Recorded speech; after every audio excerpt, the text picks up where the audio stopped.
എന്താടി നിനക്കറിയേണ്ടത്? എന്നോട് ചോദിക്കേ, ഞാൻ പറഞ്ഞു തരാം. നിനക്ക് എന്താ അറിയേണ്ടതെന്നാ ഞാൻ ചോദിച്ചത്. ഞാൻ വെറുതെ ഒരു കൗതുകത്തിന്. കൗതുകത്തിനോ?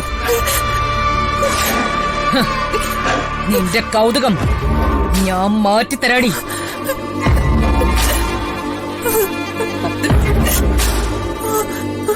ചന്ദ്രലേഖേ, ഇവിടെ വാ.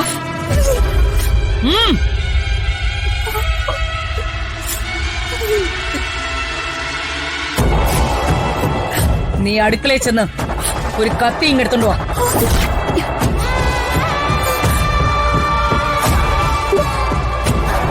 എന്തിനാ മേഡം? പറഞ്ഞാലേ നീ എടുക്കുള്ളൂ. പോയി എടുത്തിട്ട് വാ.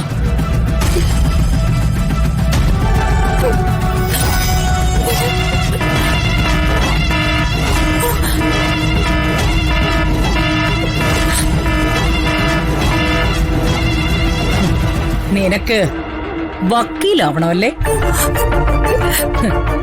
ഇവിടെ കയറി വന്നിട്ട് എല്ലാം ചുളിവിൽ ഒപ്പിച്ചെടുക്കാണല്ലോ നീ. സാറ് പറഞ്ഞിട്ടാ. ഒരു സാറ്.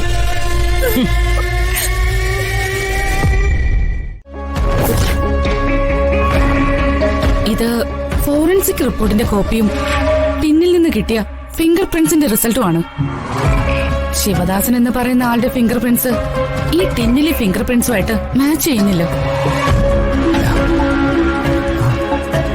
ഈ ടിന്ന് കൊട്ടാരത്തിൽ കൊണ്ടിട്ടത് ആരാണെന്ന് അറിയണമെങ്കിൽ ടിന്നിലുള്ള ഫിംഗർ പ്രിന്റ്സ് ആരുടേതാണെന്ന് അറിയണം. അതില് മഹിക്ക് ചിലരെയൊക്കെ സംശയമുണ്ടല്ലോ. ആ സംശയമുള്ളവരുടെ ഒരു ലിസ്റ്റ് ഉണ്ടാക്കി അവരുടെയൊക്കെ ഫിംഗർ പ്രിന്റ്സ് കളക്ട് ചെയ്യണം. അന്ന് എന്നെ വന്ന് ഭീഷണിപ്പെടുത്തിയ നരിയോ കുറുതരിയോ അയാളുടെയൊക്കെ എടുക്ക്. സൂസൻ പറഞ്ഞ ഈ കാര്യത്തിന് കുറച്ച് സമയം എടുക്കും. കോടതിയിൽ ഈ കാര്യം പറഞ്ഞ് ഒരു സ്പെഷ്യൽ ഹർജി കൊടുക്കാം. അല്ല, അന്ന് സൂസൻ പറഞ്ഞില്ലേ 2 തരം ഫോസ്ഫറസ് എന്ന്? അതില് ഇതേതായിരുന്നു? തീ കത്തിക്കാൻ പ്രധാനമായും 2 ഫോസ്ഫറസാ ഉള്ളത്, റെഡും വൈറ്റും. റെഡ് അത്ര അപകടകാരിയല്ല. തീപ്പെട്ടിയിലൊക്കെ വരുന്നതാ റെഡ്. ചൂട് പിടിപ്പിച്ചാലോ ഘർഷണം ഉണ്ടായാലോ മാത്രമേ തീ കത്തൂ. പക്ഷേ വൈറ്റ് ഫോസ്ഫറസ് അങ്ങനെയല്ല.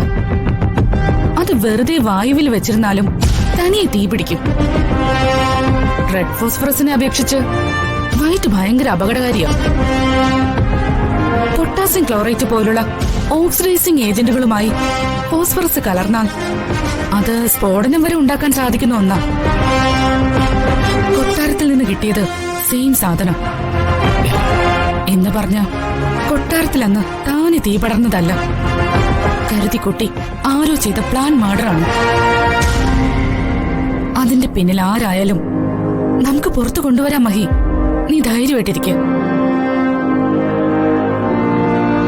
എന്റെ ബന്ധങ്ങൾ വെച്ച് ഒരു റീ ഇൻവെസ്റ്റിഗേഷന് ഞാനും ശ്രമിക്കുന്നുണ്ട്.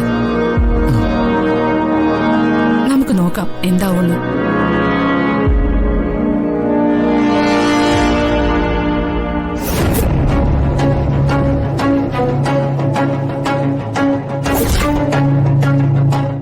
ദോഷോ?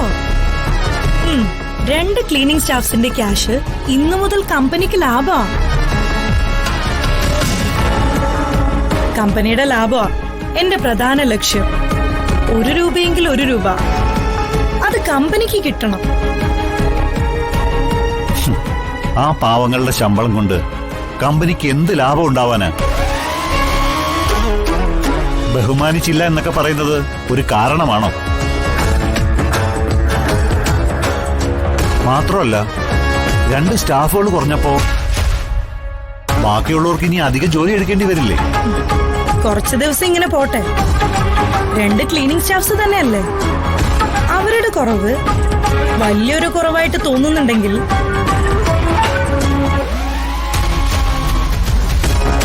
നമുക്ക് വേറെയും ആൾക്കാരുണ്ടല്ലോ. അവരെ അവിടെ ജോലിക്ക് വെക്കണം.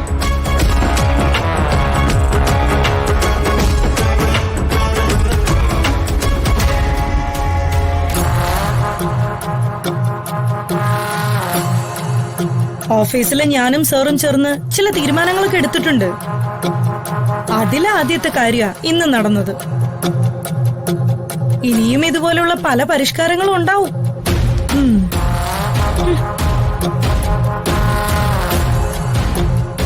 അമ്മ എന്താ അഭിപ്രായം ഒന്നും പറയാത്തെ?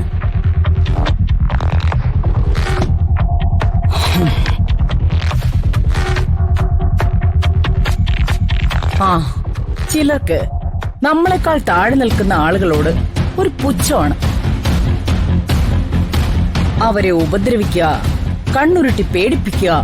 മുന്നിൽ നിൽക്കുന്നത് നമ്മൾ ശമ്പളം കൊടുക്കുന്ന ജോലിക്കാരായാൽ അവരോട് എന്തും കാണിക്കാം. നിവർത്തിയില്ലാത്തതുകൊണ്ട് അവര് പ്രതികരിക്കില്ലല്ലോ.